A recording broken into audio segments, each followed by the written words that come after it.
you go to the business community and you ask about metrics. Oh my God, they all know about metrics. They got lists and lists of metrics.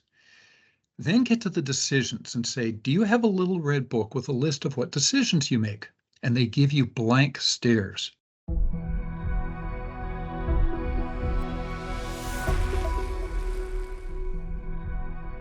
Welcome back. Identifying and evaluating viable supply chain decisions is difficult, particularly if you still use traditional metrics.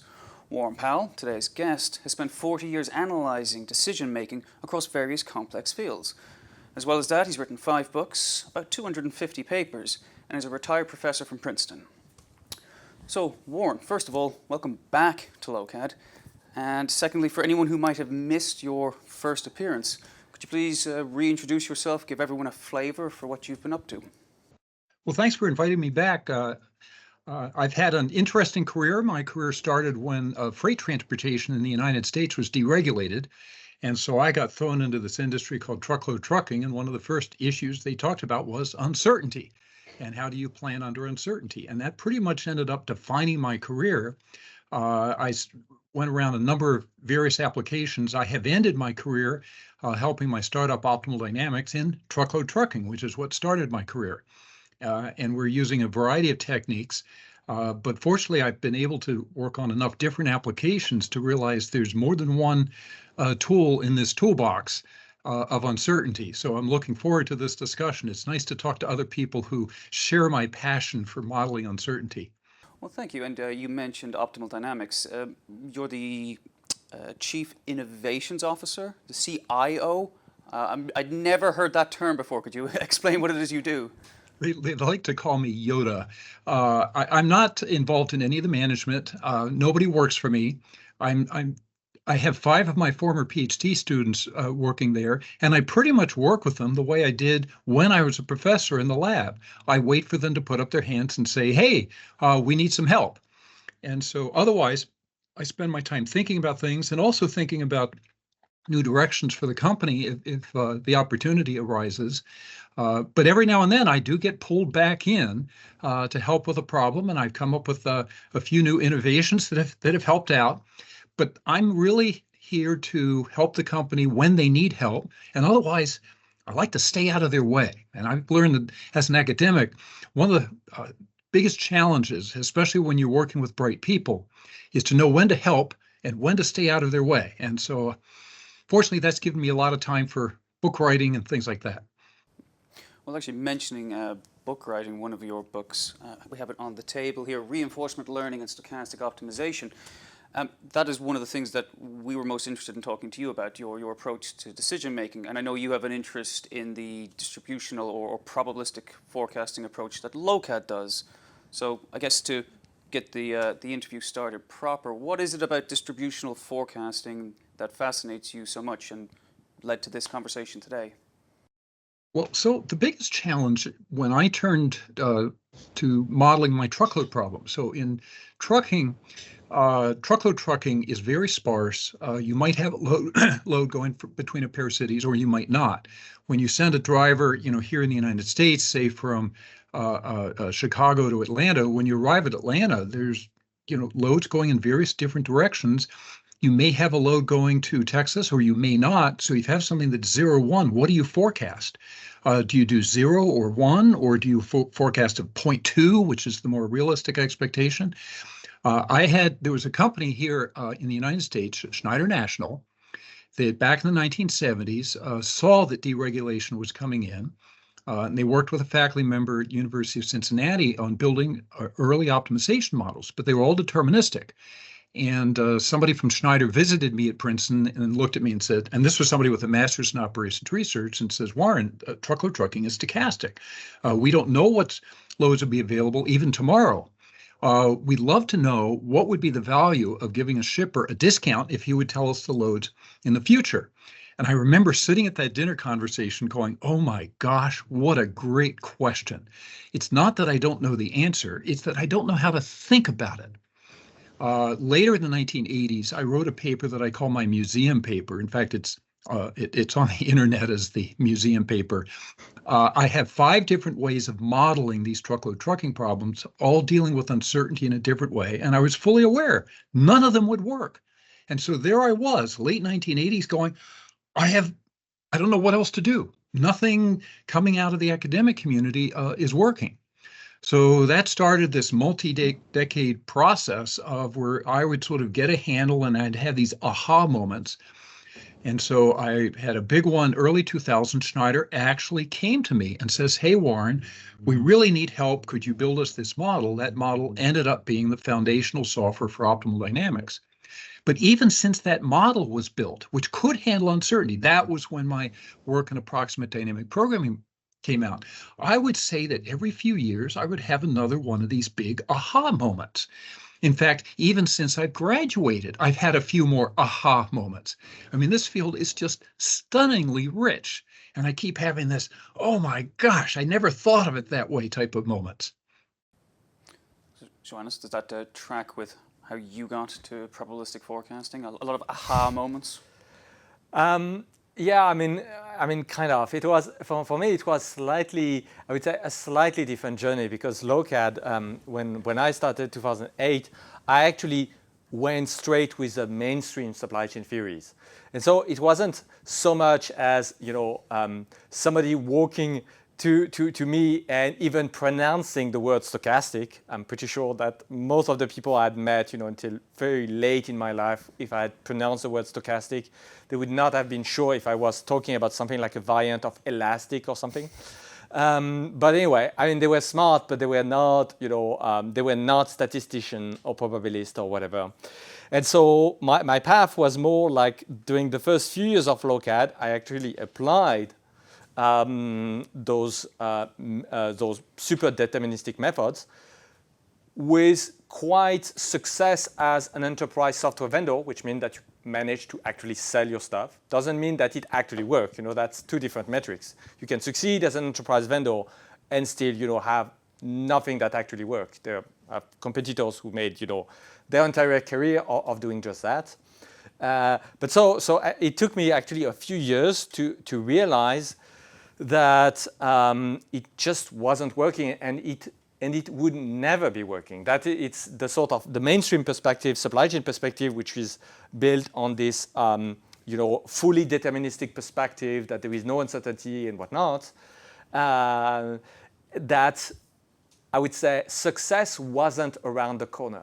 It wasn't about getting this extra 1% of forecast accuracy that suddenly would make it work. No. It took me quite a few years, more like 4 years to kind of give up on the idea that despite making progress on forecasting, despite all improving the process, improving everything, that no, success wasn't around the corner. And so we had this aha moment, but it was more like out of desperation rather than as a consequence of a great conversation with somebody who was kind of enlightening. So anyway, we came to that a bit. I would say it took time, but I would say fast forward a decade now. It is now, I would say, painfully obvious, as I would say completely hopeless. My first few years at Lokad were to try to address supply chain problems without embracing uncertainty. That was just, that was such a dead end, and well, it took me a few years to get there. One of the challenges I found, if I can, so please, coming from the academic side, so Joannes, when I speak to you, I almost feel like I'm speaking to a fellow academic, but you're coming from the industry side. My lab was unusual. From day one, I had to go out and pound the street and talk to companies and get money. Being the National Science Foundation, which funds a lot of academics, they had an explicit policy in my field that said, we do not fund research, we bless it. Go get money from industry, and then we'll sprinkle NSF angel dust.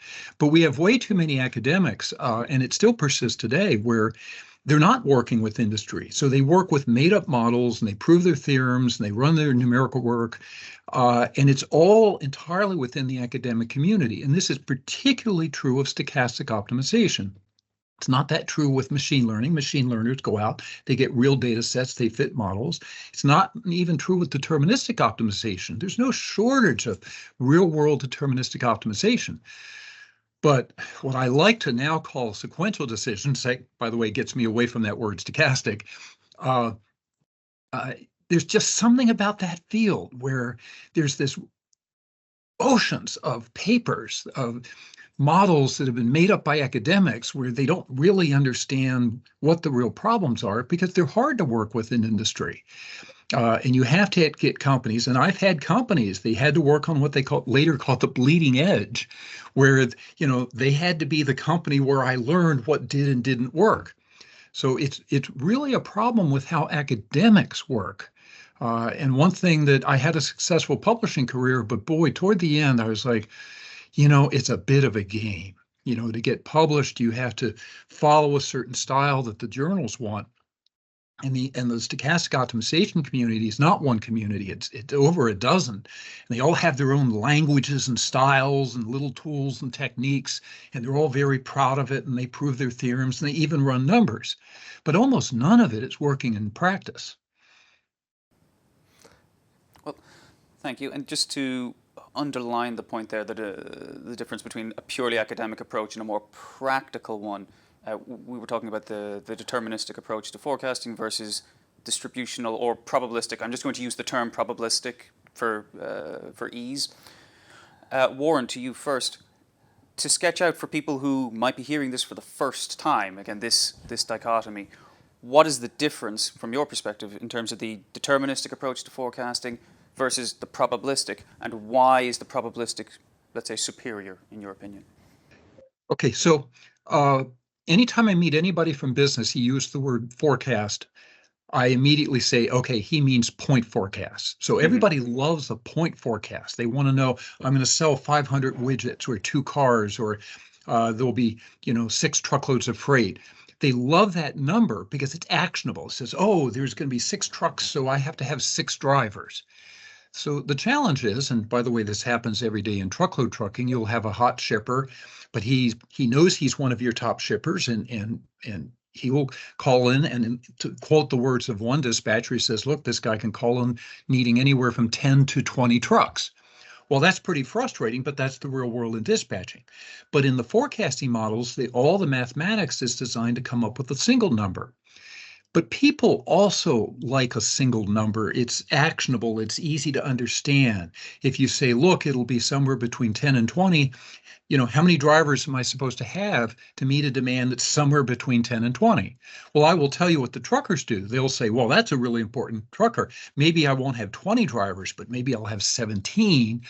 But if he comes in and he only needs 12, then I'll take those 5 drivers and send them off somewhere else. And they'll have what's known in stochastic optimization as a recourse. It's like, well, if this happens, then this is what I'll do. But everybody loves that point forecast. I first started doing distributional forecasting in the 1990s, and I was working with Yellow Freight.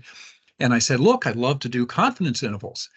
And they came back and says, our guys just don't know how to deal with that. Our biggest problem when not too long ago, we were working with a major shipper, and they got really excited about distributional forecasting. And then they turn around and says, yeah, well, let's take it and see how accurate it is. I see Joannes smiling. It's like, okay, so how do you deal with oh, that's great, distributional forecasting. That sounds cool. How accurate is, tell me how you answer that question.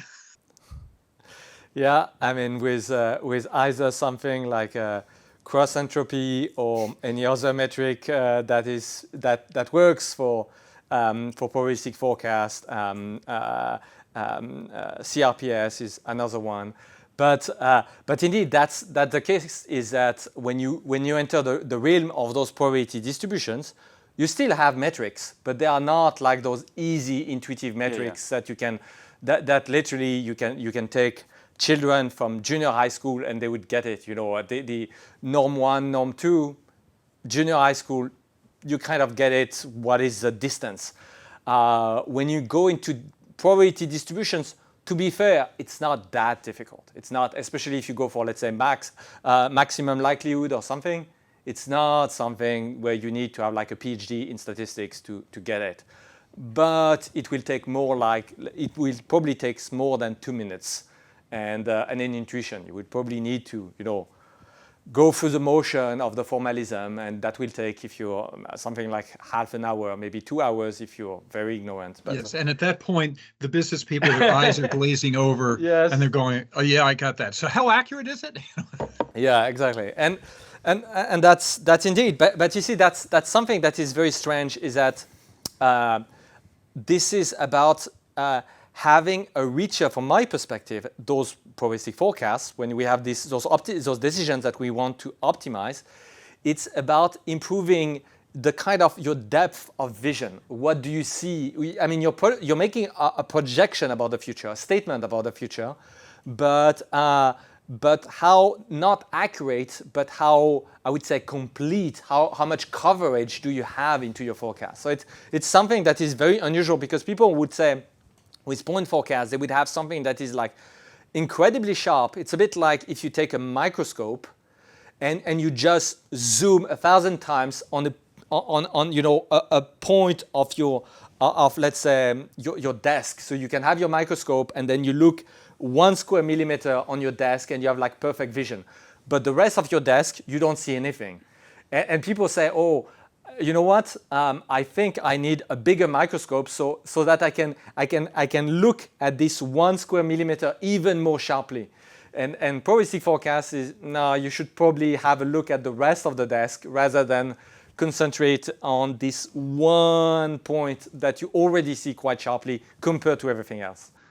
Now, here's something that any business person, especially in, say, retail sales or whatnot, will absolutely understand is demand coverage. And they'll say, look, we want to satisfy 97% of demand. Okay, now that's not an unusual request. Now, how do you satisfy 97% without the concept of a distributional forecast? So this is where you can come back and go, yes, but you want to cover 97% of demand. I can't do that until I have a distributional forecast. Do I need 20 extra units or 200 extra units? So this is perhaps the lead in to say, look, you guys want to cover, high percentage of your demand. I mean, nobody wants to cover the average demand. You'll be a shortage half the time. So somehow we've got to learn how to bring that very familiar business requirement into the, well, if you want this, then we have to do distributional forecasting or probabilistic forecasting.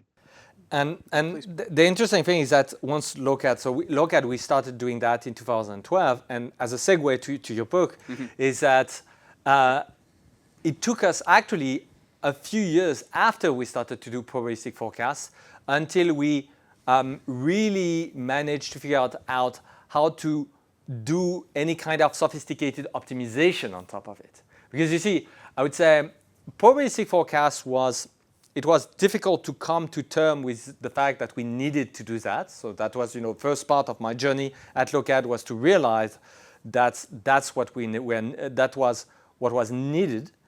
It turned out that in 2012, probabilistic forecast had become quite popular for completely different reasons in deep learning. They were very popular in deep learning because the cross entropy metrics like that gives you very, very steep gradients that helps for the optimization. So the deep learning community was using those probabilistic forecasts, although they were absolutely not interested into the probabilities. They were only interested in the point forecast, but the super steep gradients that you could get with essentially cross entropy were very nice numerical properties to make those models work.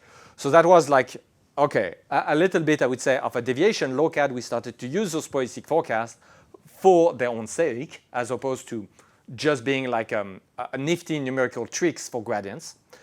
But then, once you have that, you realize that, okay, I have a decision that I want to optimize, that I want to take the best option.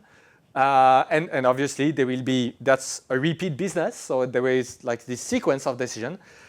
And then you end up with, what do I need as I would say, as a software instrument to just solve that. And that's where I think, as a segue to your book, is that it's a very, very difficult problem, because I would say, and here the main challenge that I face, it was even, I would say, a semi-vacuum in terms of paradigms.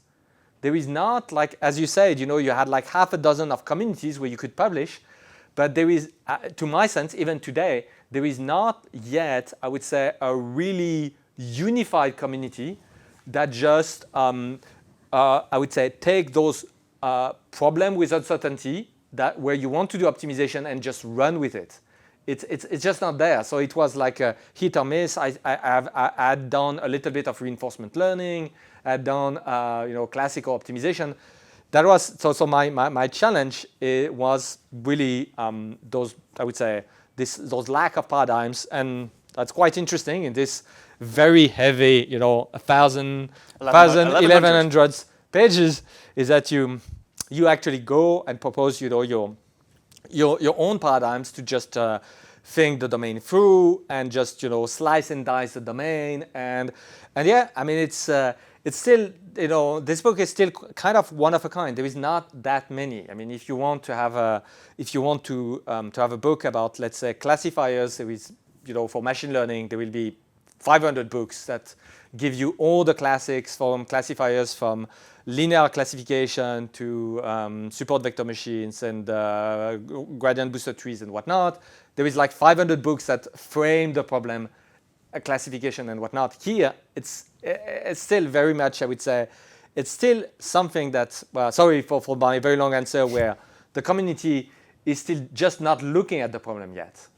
Yeah, the issue with decisions and uncertainty is it's an astonishingly rich field. If you go to deterministic math programming, yes, there's a lot of deterministic math programs, but they all follow the fundamental paradigm that was set up with George Danzig. You have an objective function, you have constraints, you have a decision variable, you have an algorithm, okay? And so because everybody fits within that framework. Machine learning, statistics, machine learning. Again, very much, you got some function, you're trying to fit it to data. Now there's many different problem sets, but because they're all basically in that same approach, here's one of a family of functions. And so most of the popular statistics books will expose you to all the different functions. And so you go and take a course in statistics or machine learning, pretty much everybody walks out with roughly the same tool set, and that also allows them to use these public domain software.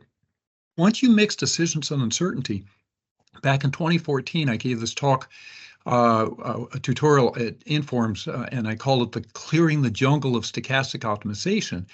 And I had to write a tutorial article. I always remember one of the referee reports. The referee says, "Oh, it's not so bad. Maybe you should call it the Garden of Stochastic Optimization." And I cracked up. And I says, "You never tried to publish a paper in these fields. It's a jungle, because you have all these different communities, well over a dozen, and they speak different languages. I counted 8 fundamentally different notational systems, and then of course you get the spin-off. So reinforcement learning adopted the notation of Markov decision processes, but stochastic control has their notation, and stochastic programming has their notation. The decision trees are up. And it's just a mess.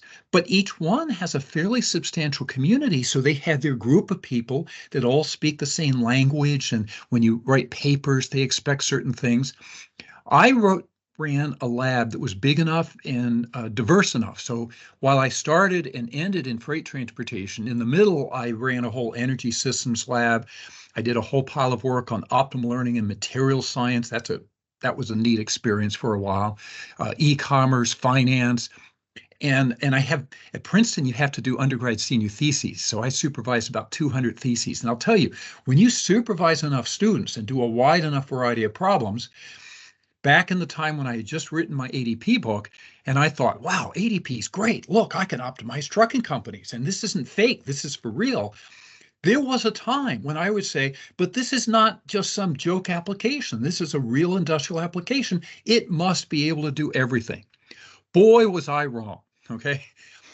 It was the second edition of my ADP book that I did write a chapter 6, that said, you know what? There seem to be these 4 classes of policies. Now, I didn't have all 4. I had 3 of them. The 4th one I got wrong. And 6 months after I sent it to the publisher, I had this, oh my God, I figured out the 4th class of policy. And then from there up until, well, the big book, 2022, came out, I kept evolving. And I wrote another tutorial article, 2016. And then the big thing was European Journal of Operations Research invited me to write a review article that Roman Slawinski, one of the lead editors, invited me to do this. And that paper ended up being the outline for this big book. As soon as I had done that paper, I'm like, okay, that's the new book. And I wanted to do a third edition of my ADP book. And what I said is, no, I just can't. ADP, specifically meaning approximating value function, it's a very powerful tool for a very small number of problems. And if you have a hammer and you've got your favorite hammer, and we all have our favorite hammers, everybody in academia has our favorite hammers, you can find problems that fit your hammer.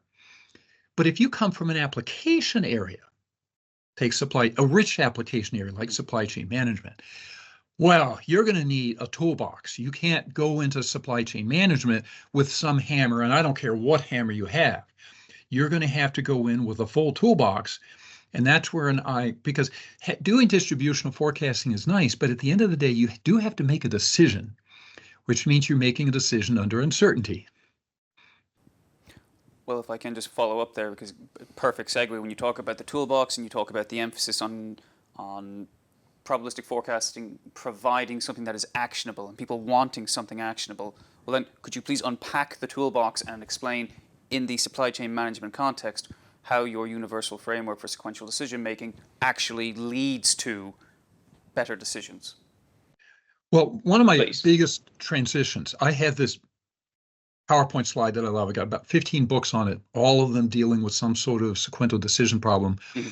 Every one of those books, and one of them is my ADP book, is a hammer looking for a nail. We all have our pet technique for making decisions. So the books were written around one or two fundamental hammers. If you come from applications, you'll start to realize that all of these hammers are good. None of them work on all problems. When you actually come from an application side, you can't pick your problem. So academics working on methods, we pick what problem to test our methods on. When you come from an application, you can't. You're told, here's the problem I have to solve. What are you going to do? And my great career accomplishment was to realize that all of the methods fall into these four classes. And then by the 2019 paper, I realized that those four classes fell into two major categories. The simpler category makes a decision based on some function that is not planning into the future, but it has tunable parameters that you have to tune so that they work well into the future. Simplest example in supply chains is inventory ordering. When the inventory goes below some level, you order up to another level. I'm not looking to the future, I'm not planning, it's just a rule, but those order up to levels have to be tuned so that they work well over time. The second of the simplest ones is typically it's almost always a deterministic optimization model simplified, but with tunable parameters. Now, this is something that I gave the name cost function approximation. Mm-hmm. You won't find it anywhere other than my big book, but widely used in industry. People from industry would say, yeah, we do that all the time. We just thought it was an industry hack. I realized that if you take a linear program that's an approximation of some messy stochastic problem, and then you put in some tunable parameters to capture things like buffer stocks or corrections for yield or a slack. Airlines will do this. Will just say, okay, when I'm flying from Atlanta to New York, there might be a weather delay. I'll throw in an extra 20 minutes. Doing these deterministic problems with tunable parameters is exceptionally powerful. The academics love to put it down as just some deterministic nonsense. I decided it's really not unlike parametric forecasting. So when you're doing forecasting, you want to know demand as a function of price. Well, gee, a higher price will be lower demand. Let's make up some downward sloping function, maybe just a line, maybe an S-curve, and then let's fit the best function I can. We can do the same thing with parameterized deterministic models. Now, the academics love the other class of policies. These are the policies that make a decision now by planning into the future. Mm-hmm. One is if I make a decision now, I take the action, let's say I have a certain amount of inventory, I order more inventory, that puts me in a state in the future, and I get the value of being in that state. That's what they call dynamic programming or Bellman's equation. Academics love Bellman's equation. Or if you come from engineering, they call it Hamilton-Jacobi equation. Mm-hmm. And if you go into any course in any good university, that's teaching how to make decisions over time under uncertainty, the first thing they're going to show you is Bellman's equation. I wrote a 500-page book all built around approximating Bellman's equation. I was very proud of it. It's a powerful technique that works on this many problems, okay? I mean, honestly, go out into a business community where people making sequential decisions say, how many have even heard of Bellman's equation? And almost none. Nobody uses Bellman's equation. The very last class is the full-blown look ahead I use as my example of Google Maps. If you want to plan a path to a destination, you have to plan all the way out. There's a number of planning models that need to plan into the future. They don't use a value function. They explicitly do a whole model into the future. And that's done way more often than stepping out and doing a value function approximation. So the academics really love those more advanced techniques. You go out into the real world, you're mostly going to find one of three classes of policies. The simple rules like order up to, buy low, sell high, if it's cold, wear a coat. For the more complex problems, I do a deterministic model. It's not too complicated, throw in some tunable parameters and then tune the parameters. And the third of the three techniques is the deterministic look ahead like Google Maps. Those are the big three. I think that if you could actually make a list of all decisions everybody makes anywhere in any setting, 97% of those decisions would be made with those three classes of policies. Guess what? They are not emphasized in the books. So this is where I'm heading.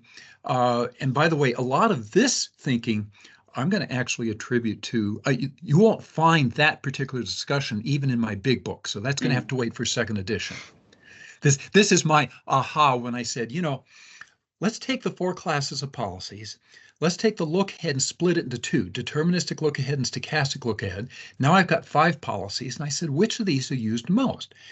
Category 1. Widely used are those first 3. The policy function approximations like simple rules, the cost function approximations, which are parameterized deterministic, and deterministic look ahead. Those are the big 3. Now, there are times we need a stochastic look ahead, okay? And so, for example, I'm ordering from China. It normally takes 5 weeks, but it could take 7. Well, if you go in and say, well, I'll plan on 7, that's actually a form of stochastic look ahead called robust optimization using a probabilistic forecast. Because I planned on the most it might be rather than what it typically is. And then value function approximations, the topic of my earlier book, that's down there at the bottom. I honestly think that's a great tool for this many problems. If you really need that, you better call an expert. But day-to-day stuff, you're just not going to end up using it. It's way too hard to use. Now, some people will talk about reinforcement learning.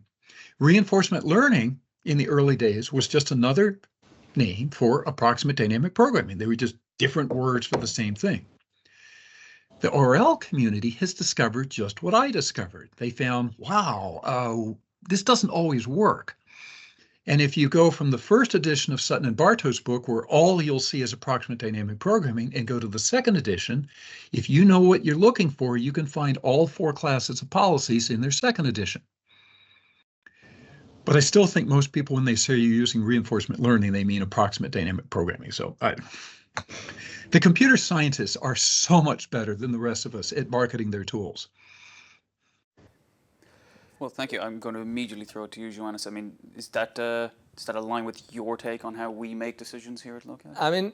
I mean, not quite. But to be fair, this is, this split is, I believe, very technically correct of how you slice and dice the domain. So, I won't challenge that point. And when I say the domain, I mean having the sort of agreed upon, intellectual model where we have a state, transition functions, cause, I would say a reward function, and then we want to optimize those decisions, etc. So here, if we take it from this perspective, I would say yes, the way you slice and dice is correct, but the way I personally approach the problem is through relatively different angles, and you see, my first, I would say, when I want to approach those decision point under uncertainty, is my first perspective, even before considering the sort of the list of techniques, would be what about the problem statement itself, the journey to the problem statements. Here, I would say, but again, it's a little bit of unfair criticism of this book because it's already 1,100 pages long, so there was like limits, and apparently your publishers didn't want to have like a 3,000 pages book. But at Lokad, when we approached that, the first question that we'd ask is how much we should approximate the state. The state, people could think it's a given, but it's not a given. You are always modeling the real world, and you don't model it to the position of every atom. So there is like a huge amount of leeway in what you decide is a state. Then you have the transition function. The transition function is, again, you have like a huge amount of leeway in deciding on how you can go from one state to another version of this state. So again, huge amount of things. And I believe that it is part of solving the problem. If you make the wrong call at this stage, if you have like a state that is way too granular, a transition function that is way too complex, etc., your tooling will just fall apart afterwards. So the first thing, for me, it's part of the problem is getting the right call and having the right paradigm to do that. And same thing for the cost function, for example, or the reward function. For example, we have a very classic case that we have for clients that would say, oh, we have to assess the cost of stock out or the cost of giving a discount. If you give a discount once, you are giving away a portion of your margin. That's okay. You can measure. It's fairly straightforward. But then you're also creating a bad habit because people, when they will come next, they will expect this discount to be applied again. So you're kind of, you may do a promotion, but you're setting up a problem for yourself later. So obviously, this is very, very difficult to assess exactly the behavior, how much people will remember your previous discounts and whatnot. So at some point, that's your transition function. That's when you want, and you have to approximate that. So first, my first thing would be the approximations way before, I would say, approximating the various cogs of the algorithmic process, which what you're doing with this framework. I would say perspectives start earlier with the very definition of the models, and I don't look at I don't take the perspective that the model in general, that what you want to optimize is a given. For me, it's part of the methodology. That would be first thing. And sorry, I'm not done. Sorry. And the second thing is, but that's more my computer science background, is that to look at the dimension of the problem. It is very different if you're tackling, let's say, a small problem, let's say a few thousand decisions, such as a route in a city with a few hundred deliveries and whatnot. 1,000 decisions, as far as I'm concerned, it is a very small problem.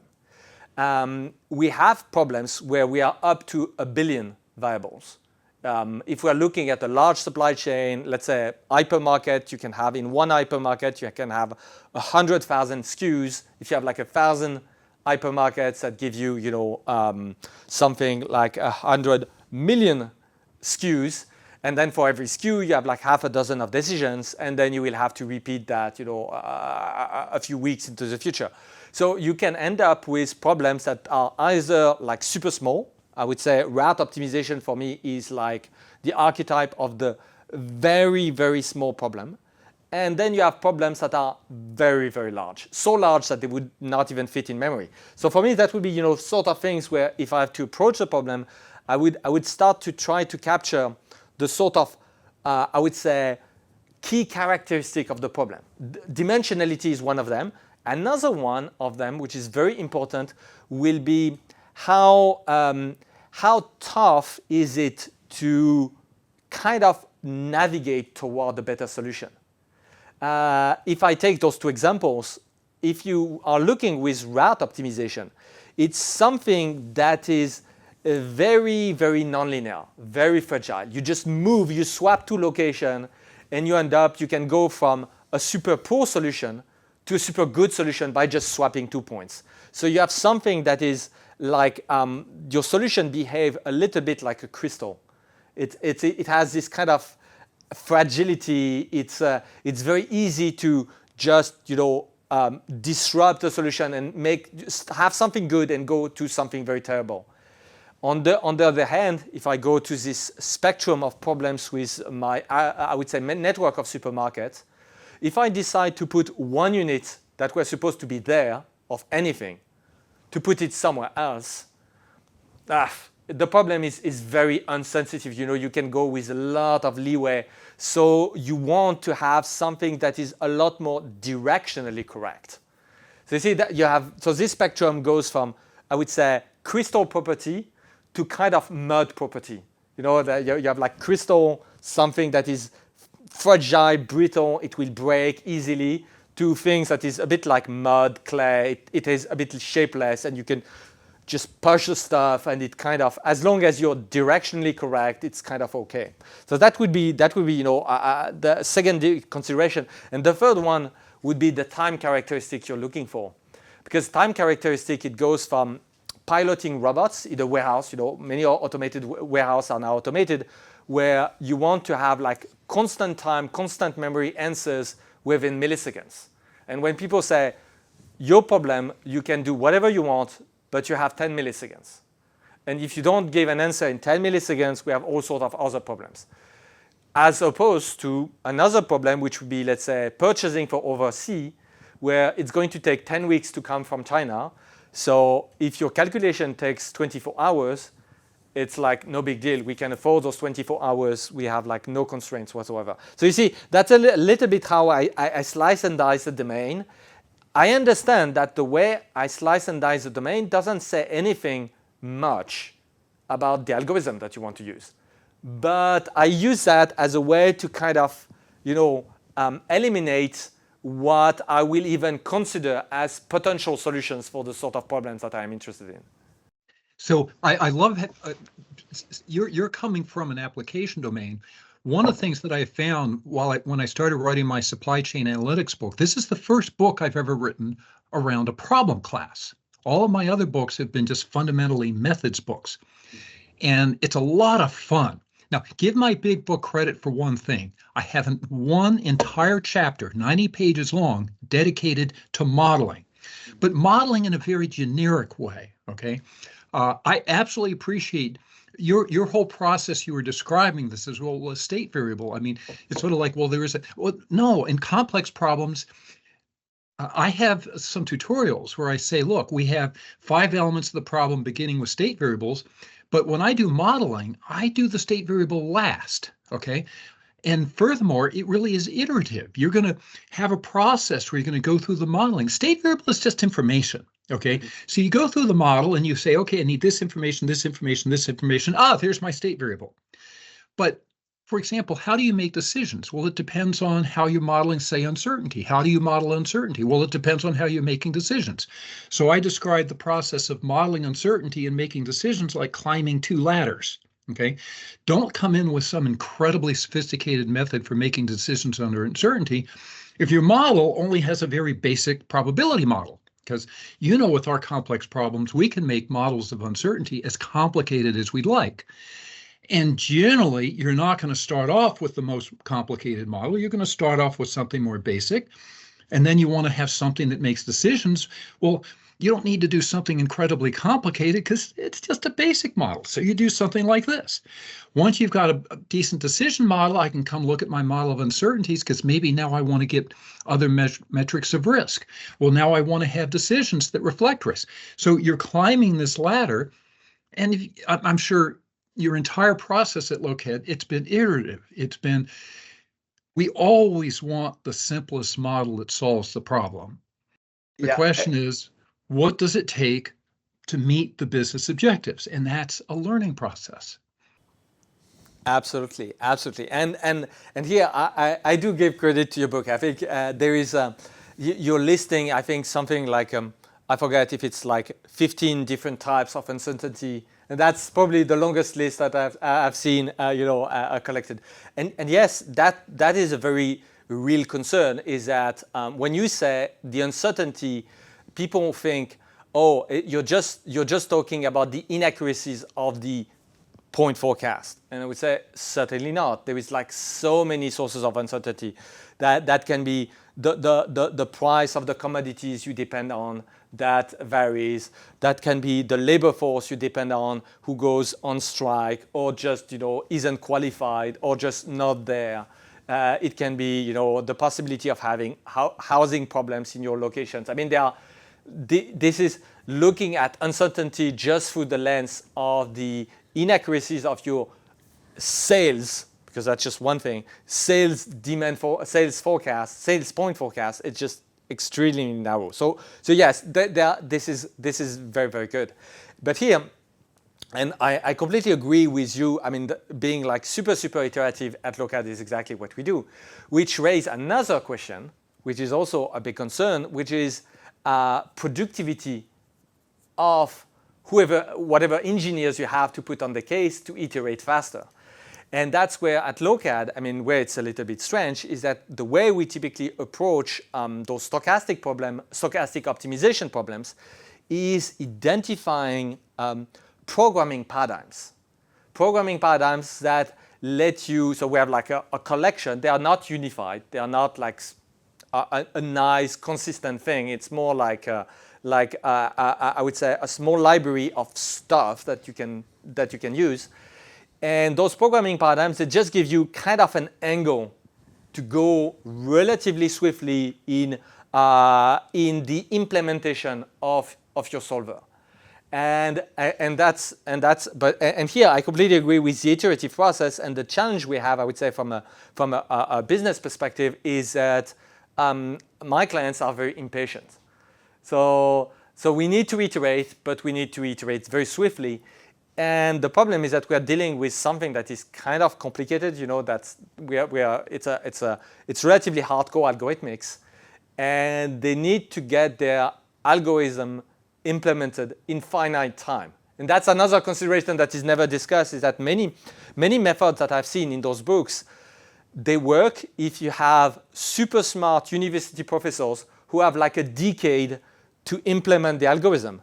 Because in the real world, if you have like 100 hours to get it implemented, there are some methods that are just so incredibly difficult to get right at an implementation level.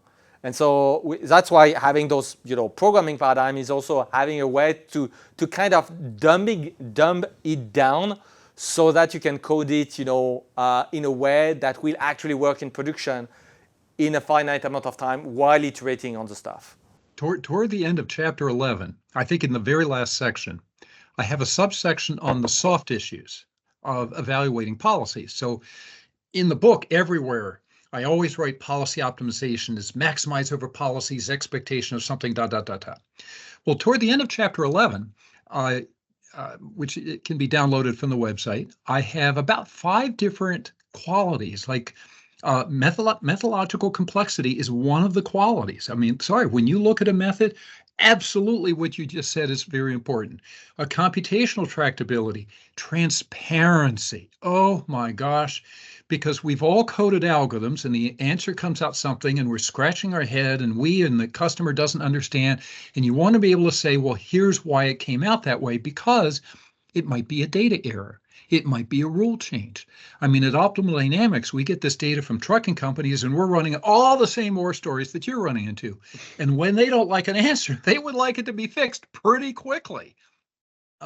One of the most powerful and important tools that I developed in my lab at the university is a graphics tool called Pilot View, where it has 2 modules. One is a map where you can see flows and filter it in all kinds of fancy ways. But the other, I call it my electron microscope, is where I can bring up individual drivers and individual loads and click on anything and see what driver was assigned to what load, but not just what driver was assigned to what load, but what loads we considered, because if I have 1,000 drivers and 1,000 loads, I cannot consider all possible combinations of 1,000 drivers times 1,000 loads. And it has nothing to do with the algorithm. It has everything to do with the network generator. So we use fancy things, but I may have a driver that I didn't assign to a load. Why not? Well, maybe because a penalty was too high, maybe because the cost was too high, or maybe because one of my pruning rules simply didn't consider it. And we had that happening. So, and of course, when the customer is complaining, you need an answer very quickly, because once you're in the field, that's it for complicated algorithms. I mean, I do relate enormously to that. I mean, there is, I didn't, came up with this observation. I found it on the internet. Don't remember exactly if we said it, but the gist of it was, in order to debug an algorithm, you have to, it requires you to be twice as smart as implementing the algorithm. So if you go with an algorithm that is already, when you implement the algorithm, as smart as you can be, then that means that once you will be in production and you want to debug, you have to be like twice as smart, and that's not even possible because implementing the algorithm was already you at your best. So you need a solution that is not you at your best, so that when you want to debug it, I mean, you can do it. And also, I very much agree with what you describe, which is this supporting tool. The role of instrumentation is absolutely fundamental. And I think that's also something, but it's difficult. I mean, again, that this book contains so much. I give you credit for that. It's not exactly a book that is short on insights. The role of instrumentation is paramount. It's those, I would say, the classic optimization community, in the deterministic sense, they would just say, how much CPU seconds do you need, and what is the performance of the solution that you get, and this is it. But when you enter this realm of stochastic optimization, you will need extensively supporting instrumentation to understand what is going on. And I think that is something where also, when we were discussing previously, there is this sort of paradigmatic gaps in the way to look at it, because it means that it's not just the tool that lets you generate the decision, it's also all the sort of instruments that you can bring on top of that, so that you can make kind of sense of your decision-making process. Not necessarily just one decision, but the decision-making process. And indeed, without that, people would raise concerns, and you're absolutely stuck. And you can't just say, well, trust me, it's good. In stochastic optimization, that doesn't work as well as in classic mathematical optimization. Yeah, well, it's obviously a nice challenge working with industry. I've had that experience since I started my career. It wasn't until the 1990s when I set up my lab and I hired some professional programmers. Okay, I mean, OR PhDs, but they had their PhDs and they were just there to code. And boy, without the two people that I had, my lab just never would have gotten off the ground. It's amazing how, I don't know if you've ever found this, where your algorithm is presenting a solution and you don't like it, and the customer doesn't like it, and everybody's sitting around the table scratching their heads saying, what do we think is wrong? And the number of times we've done this exercise, and different people all have a theory that reflects their skill set. So there I am, oh my God, I think the algorithm could be fancier, and this guy's worrying about the data, and this guy's worrying about a programming error. And the number of times we would sit and hypothesize, and we would all be wrong. It's really amazing. I mean, obviously, I'd love to sit with you at some point and learn more about your issues of getting the raw data. In my industry of truckload trucking, we only work with carriers that are already working with some commercial TMS system. And that doesn't mean it's perfect, but boy, it means we're way higher. But it's a challenge. It's a lot of fun.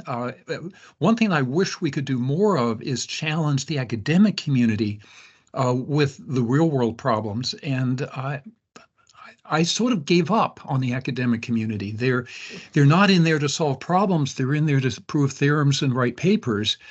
And I lived that world for almost 40 years, and I understand it, but I think it's fundamentally flawed. So I just, one thing that I did have with my freight transportation companies is they were all willing to share data. That's not true with shippers. I've never encountered a shipper willing to share supply chain data. That is off the board. They're not going to do it. I did a big supply chain project for Pratt & Whitney, the jet engine manufacturer, and it was being funded by the government, and it was all being blessed by the company that owned them called United Technologies. But they wouldn't even listen to a proposal of sharing their data. They said, oh my God, that's way too proprietary. And so they happily got involved in the project where we had to write our own fancy data generator and make up random demands all over the world. And they said, no, some of our suppliers are really secret. You know, we can't even let somebody know that there's a supplier who does that anywhere in the state of Connecticut. They just said, no, that would be too much information. So it's hard to do these real world problems in an environment where you can't get the data. I've signed up with Rutgers University. I'm now an executive in residence at their supply chain management department, and I'm hoping to talk them into building a simulator with fake data and trying to get them to at least work with simulated realistic problems. I can very much relate with the series of problems that you faced. I think, you know, I was coming from the other spectrum of, I would say, supply chain world. You know, you have like at one, I would say, on one side of the spectrum, you have like trucking, that is like I would say almost like the final, relatively short-term decisions. You know, even more extreme would be piloting robots. That's, you know, one of the spectrum, and at the other end of the spectrum, you have like s&op, sales and operation, super macro plans, corporate level, and whatnot. So and then you have everything in between. And my own journey was coming from pretty much the other hand. So the s&op, very strategic, very forecast oriented. I mean, the very first few years of Lokad, there was not even, decisions were not even involved. That was just pure forecasting.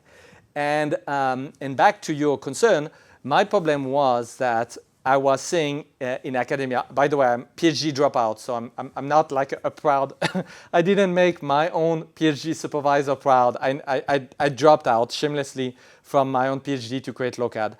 But what happens is that I would say the academia, they focus on forecasting accuracy, publishing, you know, 20,000 models for better sales forecasts since pretty much forever.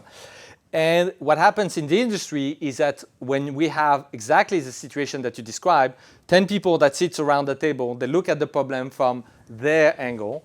And the way they do that when we are talking about forecasts, which is like pre-decision stage, it's just before, you know, acting the decision, first they want to make the forecast, is that this is like people are wrestling to just steer the forecast up or down.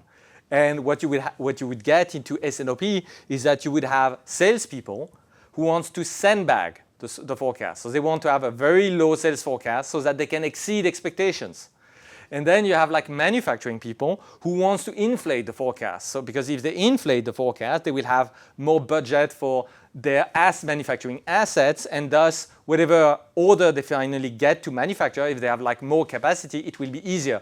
So you have like this tug of war where sales wants to, I would say, throw the numbers to the ground, manufacturing want to send it to the sky, and it's not like super rational. And the interesting thing was that if we go back to academia, is that people would publish a paper where they, for example, find like an incredibly sophisticated way leveraging like an obscure Russian theories to remove 0.1% of bias.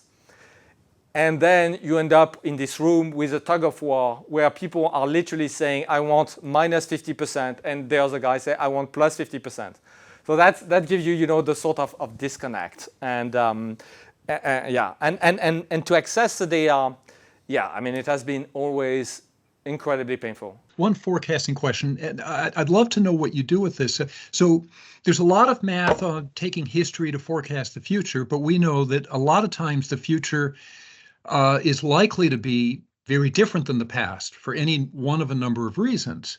And especially, and I don't know whether the future is going up or down, but I do know that it could be quite a bit different than anything I've seen in the past. May I ask how you deal with that? Yeah, absolutely. So the typical way is we want to introduce some kind of macro uncertainty that are not exactly justified. So that sounds weird like that. So you would think, okay, we have like the demand forecast, fine, and we are going to say, well, let's add a variable where we say we have like 4% chance every year to have, let's say, a sharp decline of 30% of the demand, of the activity, of everything. And then people say, whoa, 30% decline in 1 year, that's huge. Why would you ever consider that? And my take is, well, if you look at the 20th century, there was like 2 world wars, quite a series of maybe not world war, but quite a series of other wars. Then we had, more recently, we had like global lockdowns and whatnot. So saying that every 25 years there is like an asteroid in your face that just, damage your industry and whatnot, but the thing is that people would expect that they forecast something that they kind of know.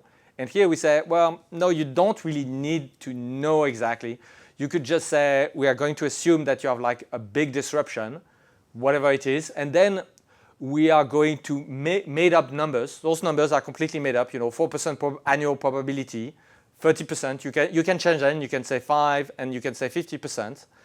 And, but it forces you to consider, major disruption all the time.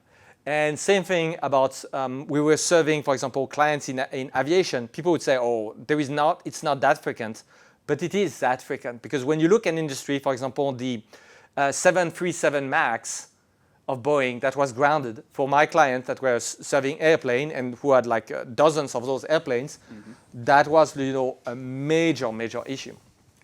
So bottom line is to accept, to put things that are incredibly pessimistic in your models, and that's usually very much a tough sell because it's not consensual. So the problem is not really that the math is lacking, is that it's scary. And people don't want to be scared, but if you do not prepare yourself for those big impactful events, then you're going to be unprepared. That's as simple as that. And then the other things is that will be one side. That's a very pessimistic side, is that you need to have a look at those big disruption and be calm with it and just embrace the fact that it will happen with 100% certainty if you give it enough time. So that's one aspect. The other aspect is that most of my clients, when they look at uncertainty and decision uncertainty, they only see the bad outcome. And I think the problem comes with variability equate bad outcomes in manufacturing. In manufacturing, that was people like Deming popularized the idea that you need to be consistent. It's a cardinal virtue. You have to be absolutely consistent. It's okay to do crappy products if you do crappy always the same. It's going to be cheap. People know what they can expect. But what is not okay is to do some good, some bad. No. You need to be absolutely consistent all the time. So variability, people equate, that's come from manufacturing, variability with something bad. But is it though? Once you exit the world of manufacturing, is variability such a bad thing? And not necessarily. Prime example would be fashion. Fashion, you create products and that's going to be hit or miss. And if you can increase the variance of your hit and misses due to the fact that you have a law that is going to be a fat tail, it means that if you can increase the variance, yes, you will have a little more misses, but you may have hits that are an order of magnitude larger. So variability, in manufacturing is bad, but in supply chain in general, it's not that bad. And if you can have and the question would be, for some of my clients would be, if you can have like a completely, almost perfectly steady stream of opportunities, super steady, but if you're disrupted, it's going to kill you, versus something that is somewhat erratic, somewhat bumpy, but where there is a lot of constant risk-taking that is taking place, that you carefully manage with decisions that are optimized under uncertainty so that when you make a mistake, it doesn't kill you. You may end up in a place where when the disruption comes, it is not nearly as impacting because you see, for example, again, to give an example to the audience, if you are in a business where you expect 98% of your products to be reconducted from one year to the next, if the law change and 20% of your products are deemed illegal, for example, because you use the wrong product, the wrong process, the wrong whatever, that's going to be such a massive hit. Again, you were in a business where you had like 2% of your products that were changing every year, and now you have like 20% that gets phased out due to regulation. But if you're in a business where every year you renew, let's say 15% of your products, well, okay, there is like a year where you have like to forward 20%, but you will be able to recover naturally much faster because you have like this sort of appetite for novelties that you keep around. And again, that's the sort of things where not all uncertainty are bad.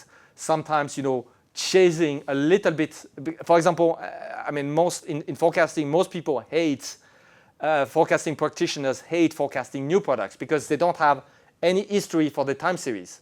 So if you look at, for example, time series forecasting literature, 99% of the time, people would say we do a forecasting benchmark by excluding products that have no history. But from my perspective, forecasting the products that have no history is the most interesting thing. That's where I would say that's where the true battles of supply chain are done. It's those products that are new that might be hits and that might change the course for the company. Sorry, it's a long answer to your question. So I'll make one closing comment. One of the things that I've appreciated most about my framework with my 4 classes of policies is it allows me to say, don't worry about the decision. We'll pick one of the 4 classes. We'll pick something sensible. Don't sweat it. That's not the big problem. The big problem is modeling uncertainty. And if I can get people away from the complexities of making decisions under uncertainty and more focused on modeling the uncertainties, that's the big win. I completely agree with you. And sorry, jumping back to other things, is that large corporations, when facing uncertainty, I think one of the worst things that they can do is to make up rules to reduce uncertainty. You would invent rules just to kind of simplify your problem. That's, for example, they have read, UPS is only doing left turns in their circuits. And then they would say, okay, so we ourselves are going to do only left turns because at least that kind of simplifies something.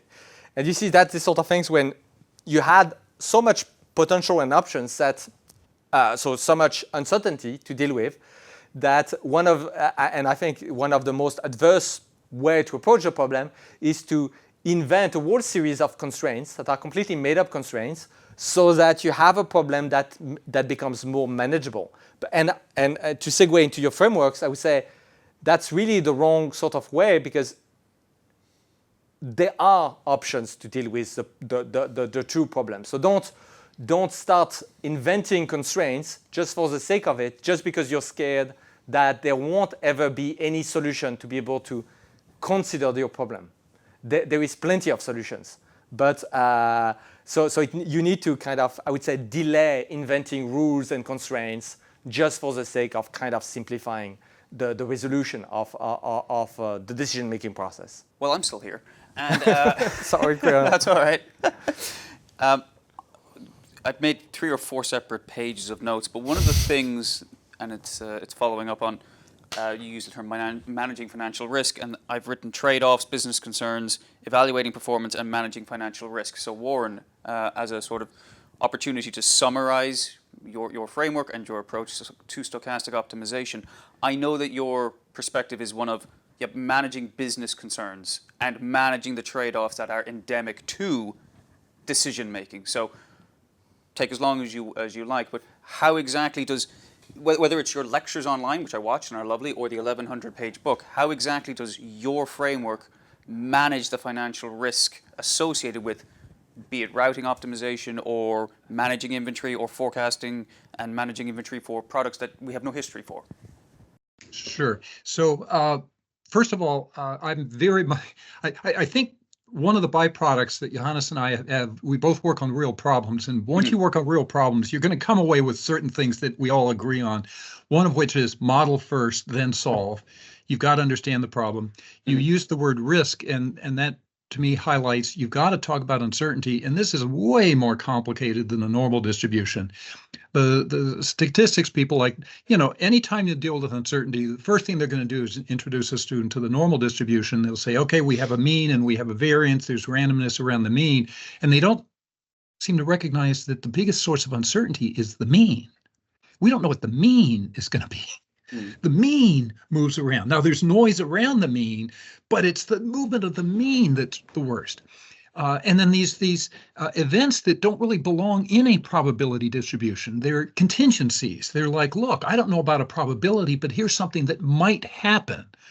What would I do given that contingency? And I don't care about the probability of it. There are things that I think can happen, and I have to know what happens if that ship arrives a month late. What if this port shuts down? What if there's an earthquake in Japan? There are these big events. I don't necessarily need to know exactly what event, but I have to plan for contingencies. The whole business of making decisions under uncertainty, one of the first things I like to say is, boy, there's a lot of complicated math, but do you realize we humans make decisions under uncertainty all the time? And early in my career, when I was really struggling with my truck problems, I'm like, but the truck dispatchers are doing this already. We have to remind ourselves, one thing the human brain is astonishingly good at is making decisions under uncertainty. A lot of these issues, people will say, oh, I don't like stochastic, and yet that exact same person will plan for random events and uncertainties and contingencies. It's just something that's built into the human brain, because I guess we animals have had to deal with this for our entire evolution. The biggest challenge is not making decisions under uncertainty. The biggest challenge is teaching computers how to make decisions under uncertainty. And so I don't think there's ever going to be an end to this conversation. We're going to have to, we do need to quantify. We do need to use computers, because the idea of rooms full of people making decisions, it gets a little dated. In the trucking companies, we have a whole suite of models of optimal dynamics from strategic down to the real time. But the product that is absolutely the foundation of what we're selling is the one that does real-time dispatching, because there isn't a truckload executive anywhere in the United States who doesn't think that the number one problem with his company is the dispatch floor. Whether or not it's true, that's what they believe. I have learned the idea of finding the right driver to move a load isn't really the most important thing. What's most important is picking the right load. And that's like revenue management for airlines. You have to plan it a little bit into the future, but it's so hard finding the right driver that will get home and satisfy the DOT hours and everything, that everybody gets hyper-focused on the driver dispatching problem. So, but it's really finding the right load, because what's hard about finding the right load is I may have to commit several days in the future or a week, and I don't know where my drivers are going to be, and I don't know what I can handle. So you have to be able to plan under uncertainty. The dispatchers know this, and you know what? Maybe they don't have fancy tools, but they do have this gut feeling of, hey, that's a good place. I'll probably have a driver there. I've seen people flat out say, we don't deal with any uncertainty because CEOs don't understand stochastic. No, they don't understand the word stochastic. They all understand uncertainty. Now, by the way, we have to move past their insistence on meeting the forecast. I think one of the biggest problems with transportation people, I'm talking about on the supply chain side, is they all have a budget for their transportation budget, specifically truckload. And none of them hit the budget.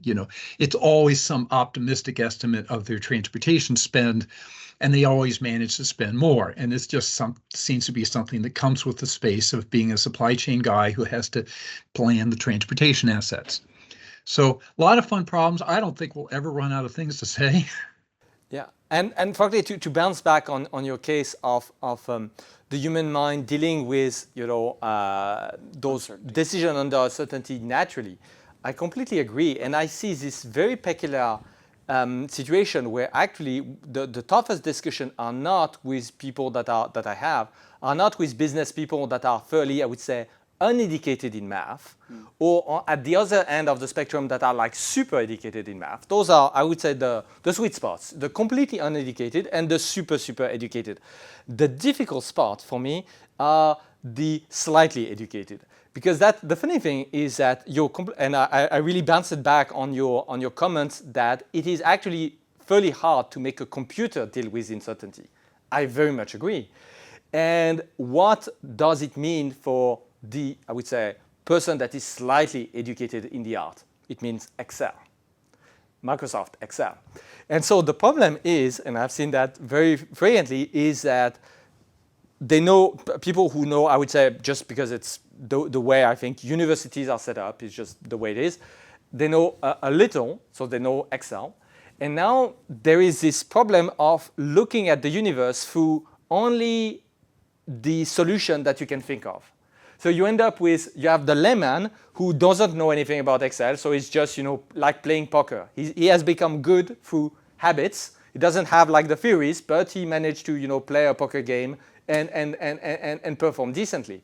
And same thing with your picking the right load. I'm pretty sure that you will find plenty of people who have zero concept of probabilities, but through experience have become, very good players.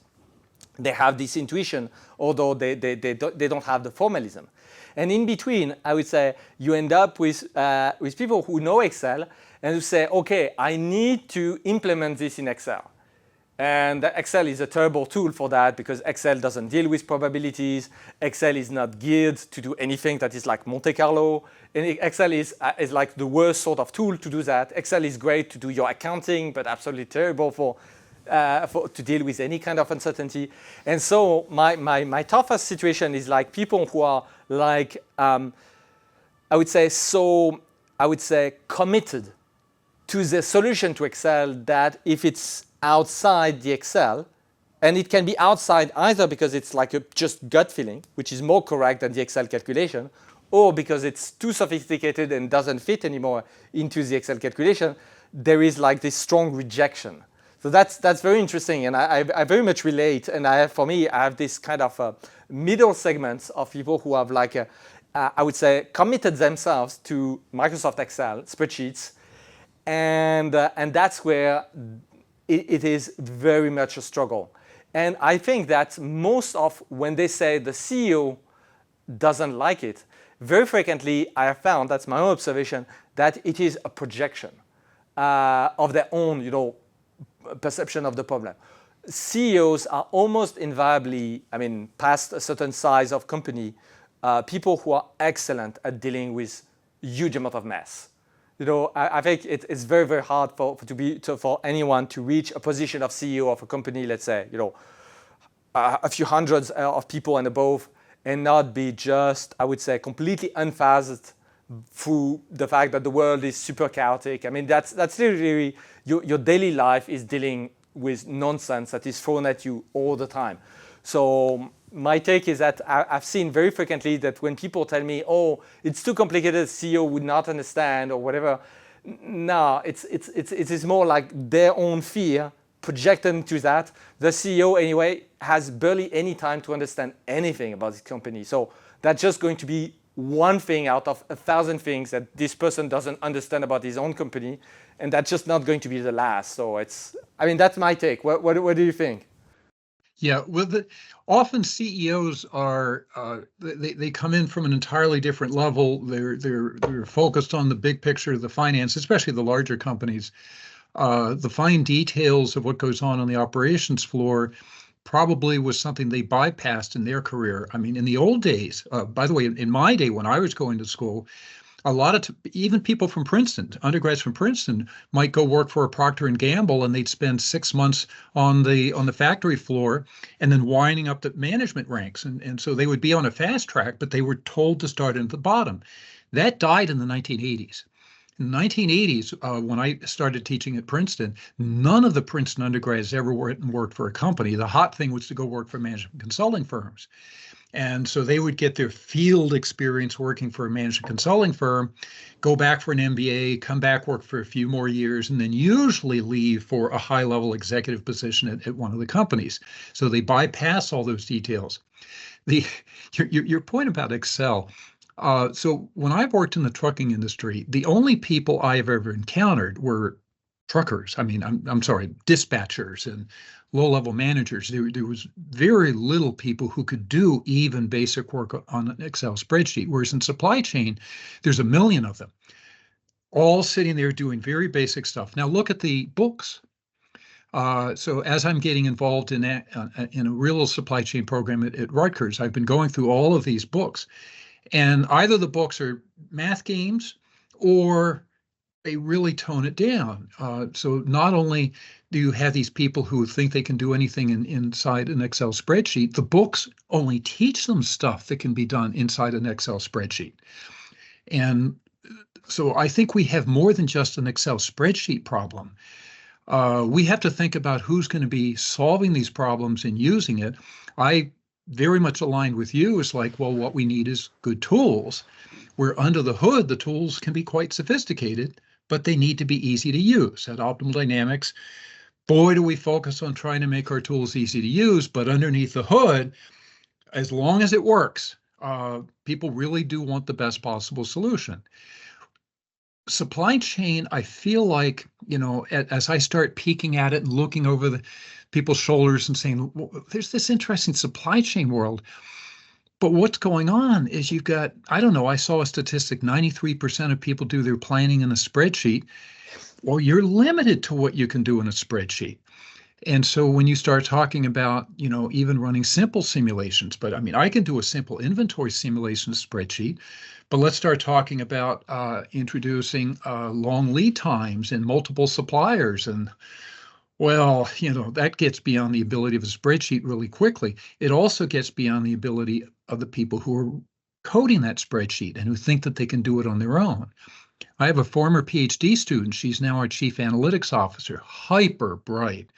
But she spent 8 years doing operations planning at Kimberly-Clark in Brazil. Long story behind that. And at one point, she was struggling with, the usual inventory planning problems. So she called in. She used to work briefly at McKinsey. So she called in her old friends from McKinsey. And guess what? McKinsey only knew what was in the textbooks.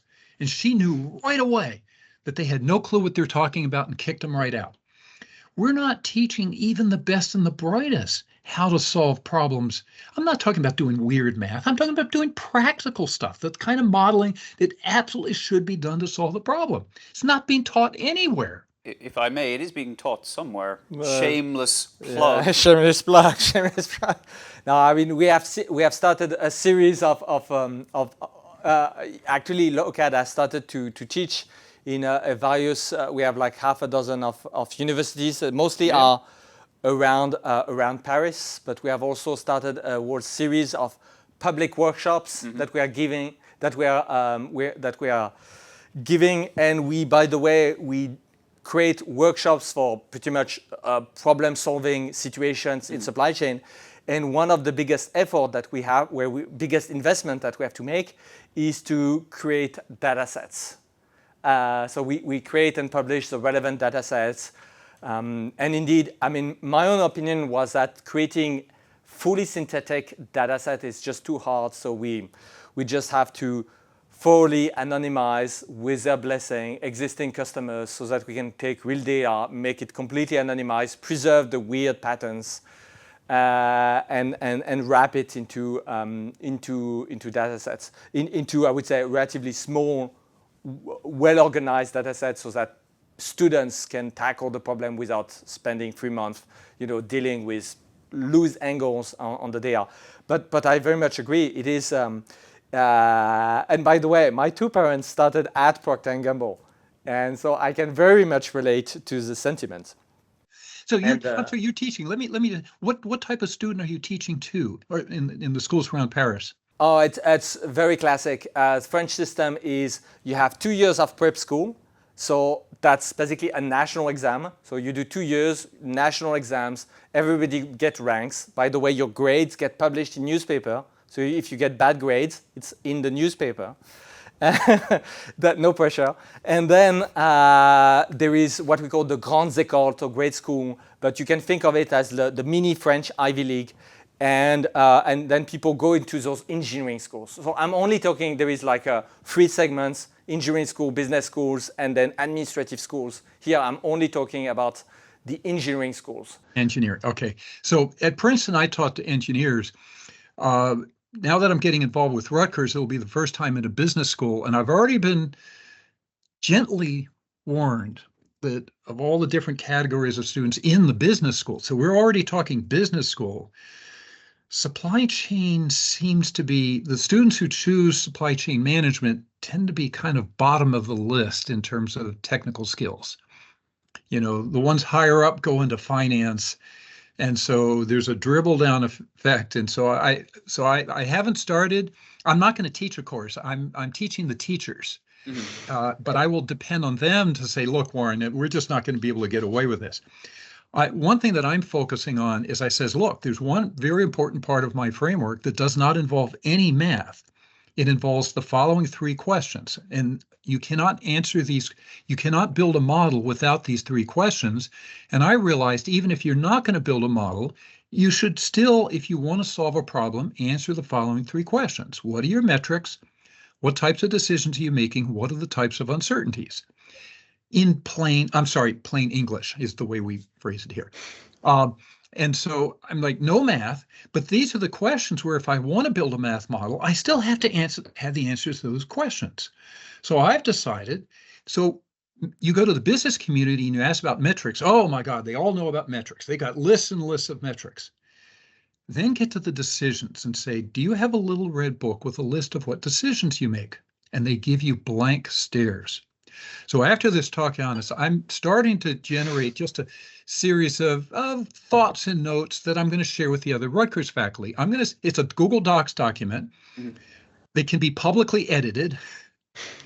And you'll see me developing different categories. I just started the section on decisions, and I'm going to send it to you because I think you'll have fun, because this is not for a book or anything. This is just chatter. This is my way of teaching the teachers, because I can't tell them what to do. You know, the professors have to say, oh, that's a good idea. I think I'll use that. And if they don't do that, well, then the idea doesn't get in the class.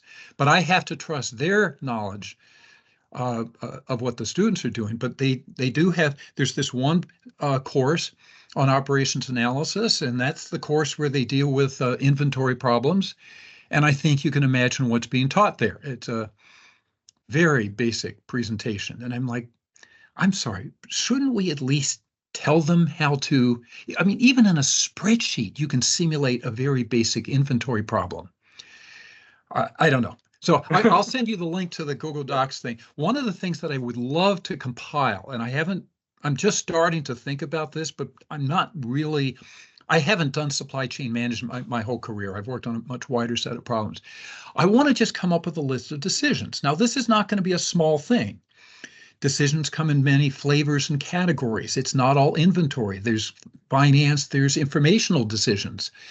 And so it's going to end up, I'd like to put it in a spreadsheet, and then I would love to send it around and just invite people, hey, what's a category I've missed, or what are examples of decisions? Because I feel like I had this catch line that says, if you want to run a better anything, call it a supply chain, you have to make better decisions. I've never heard anybody disagree with that. Everybody's like, yeah, that's right. Well, if you want to make better decisions, what are your list of decisions? And then I get these blank stares.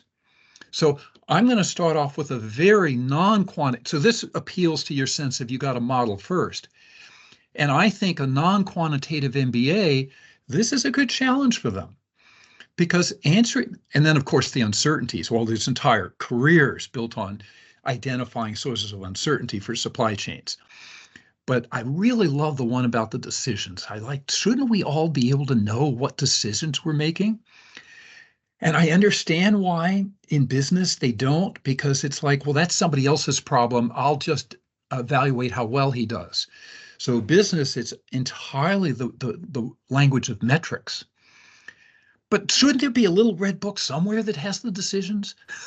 Yeah, I very, very much agree. And decisions are very difficult because, again, my experience is that large companies tend to bury decisions and decision-making processes under workflows and process. So in fact, they don't even see the decision because there is like a rule that is being applied that is actually a decision-making process.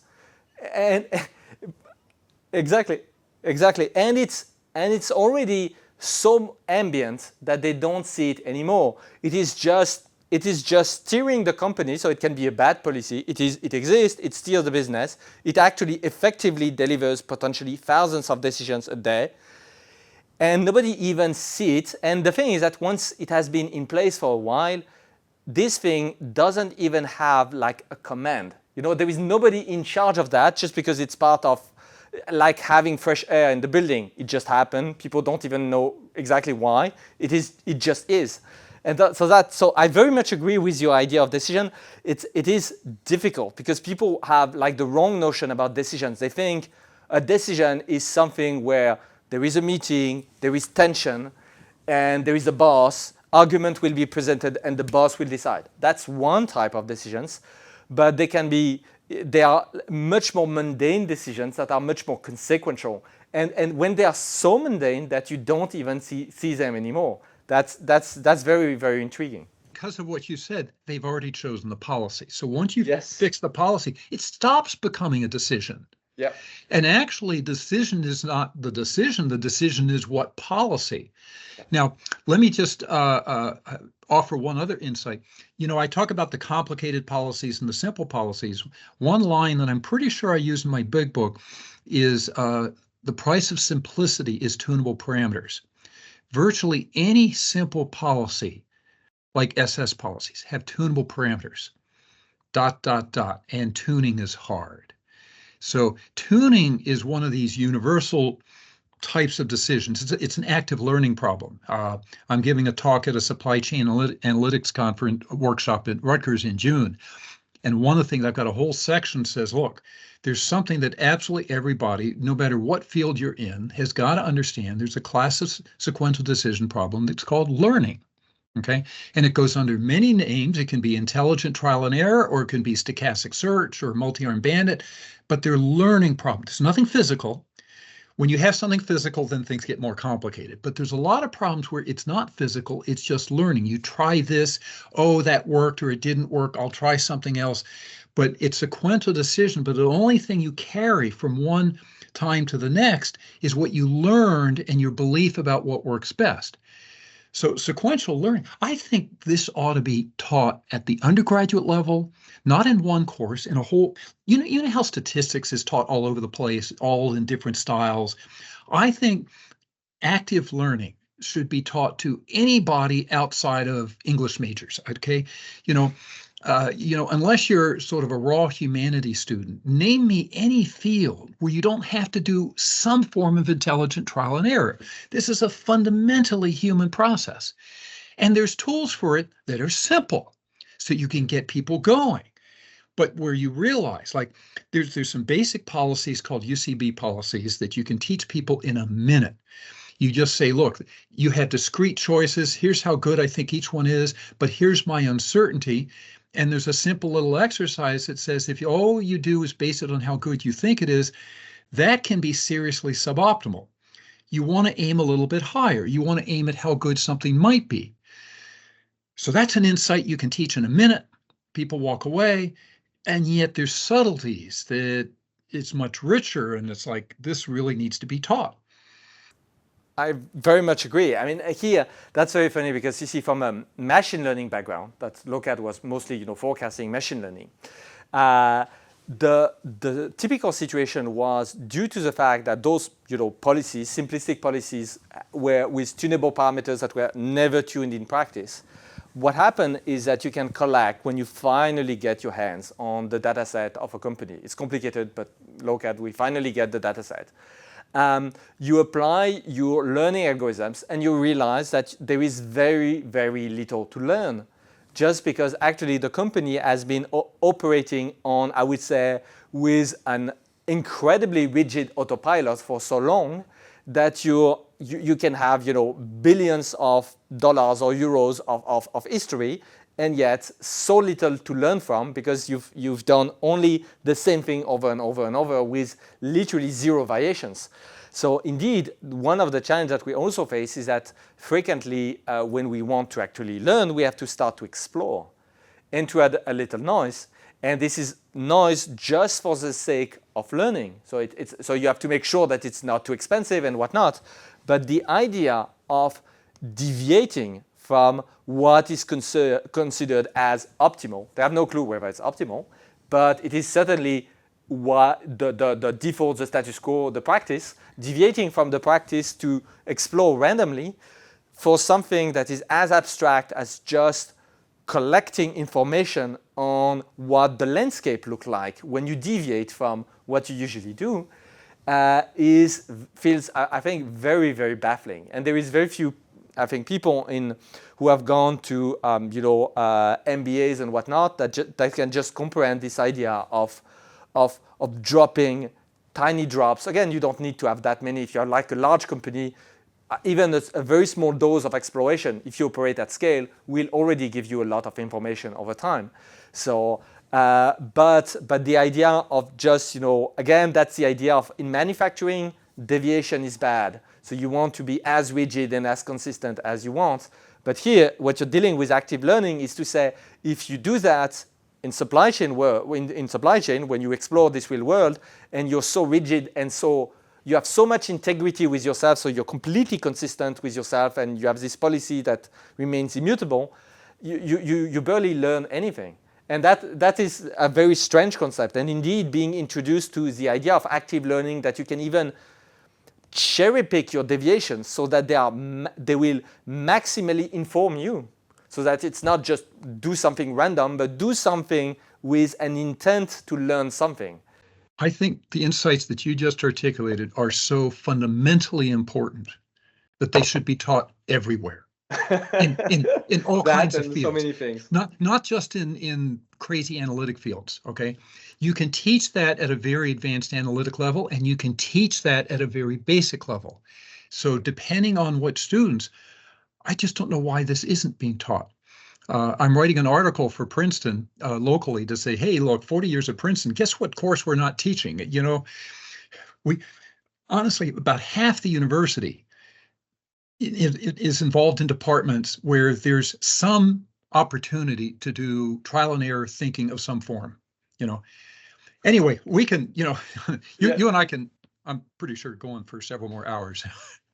I am actually just going to jump back in and close one loop, the one of the shameless plug. And just to clarify that when you're talking about supply chain students learning, the workshops that you were talking about earlier, in case anyone got the impression that it was only for university students, like physically showing up, they are actually publicly available on our website as well. So in terms of learning how to code for supply chain problems, we have publicly available, completely free resources on our website, I believe, docs.lokad.com.